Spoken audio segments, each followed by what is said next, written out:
There's one fundamental rule in the universe, and that is that everything changes, but some things change more than others. Take the Batman supervillain Catwoman, for instance. She has been a constant in Batman's world. While others change dramatically, she broadly stays the same. And when 2004's The Batman introduced its version, it kept to tradition. Stylish, familiar, and ultimately pretty safe.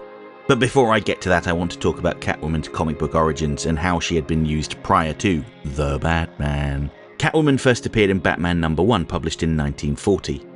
In her first appearance, she was a thief named the Cat, who targeted the wealthy on a cruise ship. She managed to evade suspicion by dressing up as an elderly woman, but she wasn't able to fool Batman, who seemed very pleased when he unmasked her and realized she was an attractive young lady. In subsequent appearances, she took the name Catwoman, presumably because the writers realized that it was more trademarkable than the cat, and played into the feline theme more. In those early days, Catwoman's motivations were fairly one-dimensional. She wanted to steal pretty things, and that was it. She didn't have a cause other than lining her own pockets, and maybe stealing a kiss from Batman. But eventually Catwoman stopped appearing in the Batman comics, mostly because of her strong connection to the 1960s Batman TV show, where Catwoman was played by Newmar and Eartha Kitt. For as wildly successful as that show had been, many DC writers were embarrassed by it and wanted to steer clear in the following years. This is why in the early 1970s, writer Denny O'Neil focused on developing new villains, like Ra's and Talia al Ghul, and returned the Joker to his more sinister roots. But Catwoman was mostly overlooked in this period. The cartoons of the time, however, did include her, even if she didn't look very much like any Catwoman that had been seen before. Her characterization was also pretty light. She wanted to steal things for stealing things' sake, and was villainous because the show needed a villain. But in the 1980s, various Batman comic book writers took the opportunity to do more with Selina Kyle. Selina Kyle dramatically returned to Gotham with a desire to do good, although she sometimes faltered. And then following Crisis on Infinite Earths, when most of DC's continuity was reset, writer Frank Miller reimagined her as a hardened prostitute that had grown up penniless in Gotham's East End. Year One artist David Mazzucchelli redesigned Catwoman's outfit, making it more cat-like and grey, like the cat breed the Russian Blue, and she kept that look for several years, including leading up to the development of Batman the Animated Series. Producer Bruce Timm had originally intended for their Catwoman to be like the classic Julie Newmar version, as we can see in this rarely seen piece of production art. Studio executives, however, wanted synergy with Batman Returns. So Bruce Timm blended the movie's look with the comics, creating Catwoman's grey bodysuit with black accents and a gold belt, which was a pleasant nod to Newmar. Just as much effort went into defining Selina Kyle's personality. In their series, she was an animal rights activist who stole from the wealthy and put the loot towards good causes. However, after she helped Batman save Gotham from Red Claw's poison gas attack, the courts ordered her to never wear the costume to break the law again, or she'd risk jail time. This restriction was too much for her, and feeling caged, she eventually returned to crime, abandoning her cause. By the time of the new Batman adventure, she was back to the more classic interpretation, though now wearing an all-black suit. She was a playful thief and a liar who would say whatever she needed to get what she wanted. It was a less complex personality, but it left room for moments of comedy, like when Batman came to rescue her from a cult of cat worshippers, only to find she'd sweet-talked her way into safety and was now robbing the place. All of these earlier versions of Catwoman are important in her development, particularly when it comes to the Batman. But I think the most significant influence was the late Darwyn Cooke's 2002 redesign of the comic book Catwoman. For much of the 1990s, Catwoman wore a purple bodysuit with her hair exposed and was treated like a pin-up model more than anything else. When DC felt that this had gotten stale, they tasked writer Ed Brubaker and artist Darwyn Cooke with freshening the concept up. Brubaker took Catwoman back to her post-crisis roots as a protector of Gotham's impoverished East End, while Cooke gave her a far more practical design, a leather bodysuit, big stompy boots, and goggles. And you can really see how the Batman's design is a small step away from that design, just less practical. She has an all-black jumpsuit with large cat ears and yellow cat's eye goggles, with pinkish highlights on the ears, hands, and feet. Their Catwoman debuted in the episode The Cat and the Bat, where Catwoman steals Batman's utility belt to help her pull off a big score. It's a fun premise, quite playful really, but the stakes are still quite high. When we first meet her, we're shown what a capable athlete she is, effortlessly evading security lasers in a way that had not been seen before. although she can't pull off the heist on her own. We're also introduced to their version of Selina Kyle and her penthouse apartment, which is home to her 3 cats. She works for charities and campaigns for donations, which is how she meets Bruce Wayne later on. I never really got the impression that stealing was a necessity for her. While she lived in a penthouse, her home wasn't exactly lavish. Stealing seemed to be more of a hobby to her, and all she really cared about was the thrill of the hunt. The payout was just an added bonus. Selina Kyle seemed to be more of a disguise than her Catwoman costume, although maybe that was just the glasses. I felt that Catwoman was who she truly was, much in the same way that Batman is who Bruce Wayne felt he truly was.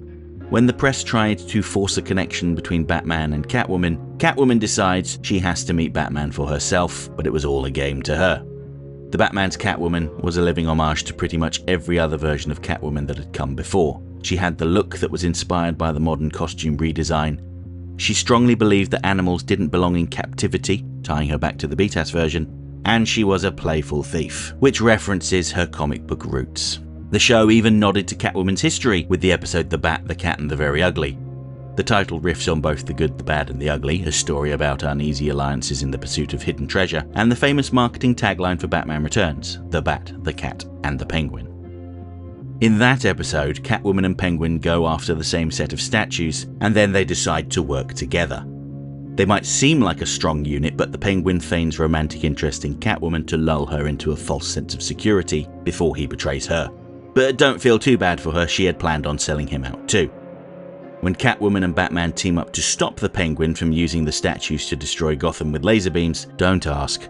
Batman says he's going to take them both in, which forces the unlikely duo to form a new alliance to escape from him. The Penguin wasn't Catwoman's only super-criminal rival though. She also butted heads with Ragdoll, clashed with the Joker over his theft of some rare leopards, and was one of many villains captured by the vigilante rumor. What was notable about Catwoman in that episode is that when Batman freed the villains, she was the only one not to attack him, and then made her escape at the episode's end. And that was a recurring thing with this Catwoman. She always found a way out and evaded capture, even if Batman didn't always try his hardest to catch her. Similarly, her romance with Batman was downplayed. Sure, there was tension between the two, but Batman was entirely committed to his mission, and she was equally committed to stealing. There was a moment where it looked like there might be a romance between Selina Kyle and Bruce Wayne, but that was disrupted by Ragdoll, and really she was more interested in getting her hands on Bruce's property, rather than him. I think that a fair summary of the Batman's Catwoman is that she was a continuation of everything that had come before. She had the more modern design inspired by Darwyn Cooke, a sprinkling of the animal rights activism of the BTAS character, the rivalry with the Penguin from Batman Returns, and the sultriness of the 1960s Catwoman. While she is one of the stronger adaptations, it's a shame that she didn't contribute anything to the character overall. Considering how different this show's takes on the Joker, the Riddler and Clayface were, I find myself wondering why their Catwoman was so comparatively tame. BTAS's Catwoman may have been polarizing, but they introduced the animal rights activist element to her character and helped to cement her as a credible anti-hero. Likewise, we can't downplay the impact that Michelle Pfeiffer and Julie Newmar had on the public's perception of the character either. I suppose the one thing of note about this version is that she was never caught. She was always able to stay one step ahead of Batman, even if he may have intentionally looked the other way from time to time. Overall, Catwoman is one of the most consistently portrayed villains in Batman media, even when changes are introduced, like Frank Miller making her a grizzled prostitute or BTAS making her an animal rights activist. Before too long, these changes fade away. What remains is that she is a thief with a conscience. So I suppose that probably goes some way towards explaining why the Batman's Catwoman was so safe. Everything changes, but Catwoman changes less than most. She'll steal, she'll flirt, she'll tease Batman until he doesn't know if he wants to cuff her or kiss her. And while the Batman gave her a modern coat of paint, it didn't dare rewrite her essence. In a show littered with radical reinventions, Catwoman stayed timeless, and I think that was a very deliberate choice. While Gotham keeps evolving, the game between the Bat and the Cat never really does. Okay, that's it for this week's essay. If you liked the video, don't forget to like, share, subscribe, leave a comment, tell all your friends about me. You know how YouTube works. If you really enjoyed the video and have the means, please consider making use of the thanks button to send a buck or two my way, because every little helps. I offer channel memberships for $1.99 a month. This will get you early access to my weekly video essay, priority responses to your comments, members-only videos, custom emojis, and an icon on your profile indicating that you're one of my people. And special thanks to my channel members. Everyone who was a member at the time of this video's creation is listed on the screen right now. If you want to see your name amongst all these wonderful people, join the channel now.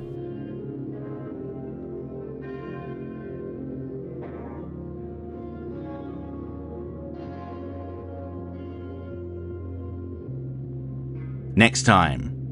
When I return on Friday, it'll be time to return to the crowded streets of Neo Gotham to talk about the Royal Flush Gang and how they were crushed by the weight of their own legacy.